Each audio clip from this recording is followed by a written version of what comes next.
Trust IAS academy சார்பாக மாணவர்கள் அனைவரும் வணக்கம். நீங்கள் பார்த்தோம்னா ஆல்ரெடி முன்னாடியே நம்மளுக்கு டெஸ்ட் வந்து போய்கிட்டு இருக்கு சரிங்களா. அதுக்கான ஷெடியூல் கொடுத்தோம். டெஸ்ட் 1, 2, 3மே வந்து கண்டினியூஸாக போய்கிட்டு இருக்கு. அடுத்து பார்த்தோம்னா முதல் 2 டெஸ்ட் பார்த்தோம்னா மாணவர்களிடையே நல்ல வரவேற்பு இருக்குது சரிங்களா. கொஸ்டினும் சரி, அந்த கொஸ்டினுக்கான ஆன்சரும் நம்ம வந்து என்ன பண்ணலாம், தெளிவாக நம்மளோட யூடியூப் சேனலில் எக்ஸ்பிளனேஷன், அதாவது காலையில் போட்ட கொஸ்டின் போட்டோம்னா ஈவினிங் பார்த்தோம்னா அதுக்கான எக்ஸ்பிளனேஷன், தெளிவான எக்ஸ்பிளனேஷன் 4 ஆப்ஷனுக்கான எக்ஸ்பிளனேஷனும் கண்டிப்பாக கொடுத்தோம். மொத்தம் நம்ம எத்தனை டெஸ்ட் இதில் ஃபாலோ பண்ணிக்கிறோம்னா 22 டெஸ்ட் ஃபாலோ பண்ணி இதில் 2 டெஸ்ட் வந்து இப்போ வெற்றிகரமாக வந்து கம்ப்ளீட் பண்ணிட்டோம். அடுத்து பார்த்தோம்னா 3வது டெஸ்ட் சரிங்களா.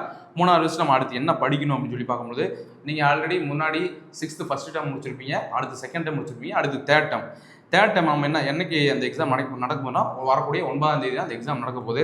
குறிப்பாக பார்த்தோம்னா 3ஆம் பருவத்தில் தமிழ் சரிங்களா. தமிழில் பார்த்தீங்கன்னா கடைசி 3 இயல் சரிங்களா, 7, 8, 9 இந்த 3 இயல், முன்னாடி ஒரு 6 இயல் வரைக்கும் படிச்சிருப்பீங்க, கடைசியாக ஒரு 3 இயல், அப்படியே மொத்தமாக அவ்வளோதான் தமிழ் கம்ப்ளீட்டாக முடிஞ்சு. அடுத்து சமூகவியலில் பார்த்தோம்னா நம்மளுக்கு வரலாறு, அதே மாதிரி குடிமியல், அதே மாதிரி புவியியல் சரிங்களா. புவியியல் இந்த 3 பாடங்களும் இதில் கவர் ஆகும். அப்போ இதில் பார்த்தோம்னா எல்லாத்துக்கும் ஈக்குவலாக தான் நம்மளுக்கு வந்து கொஸ்டின் வினாத்தில் வந்து அமைய போகுது. அப்போ நீங்கள் நம்ம என்ன பண்ணுவோம், எல்லாத்தையும் கம்பல்சரி படிச்சு தான் ஆகணும். இதில் சயின்ஸ் சரிங்களா, அறிவியல் வினாக்களும் வந்து கண்டிப்பாக இடம்பெறும். அறிவியலையும் கண்டிப்பாக இடம்பெறும். அடுத்ததாக பார்த்தோம்னா கணிதம் சரிங்களா. கணிதத்தில் பார்த்தோம்னா எல்சிஎம், HCF, மீச்சிமா மற்றும் மீப்போவா அப்படின்னு சொல்லக்கூடிய அந்த டாப்பிக்ல இருந்து நம்ம கொடுக்க போகிறோம். ஏன்னா இதெல்லாம் வந்து டிஎன்பிசிலையும் சரி, நீங்கள் அதர் எக்ஸாம் படித்தாலும் இந்த டாப்பிக்கில் கம்பல்சரி நம்ம வந்து மேக்ஸ் செஞ்சு தான் ஆகணும்.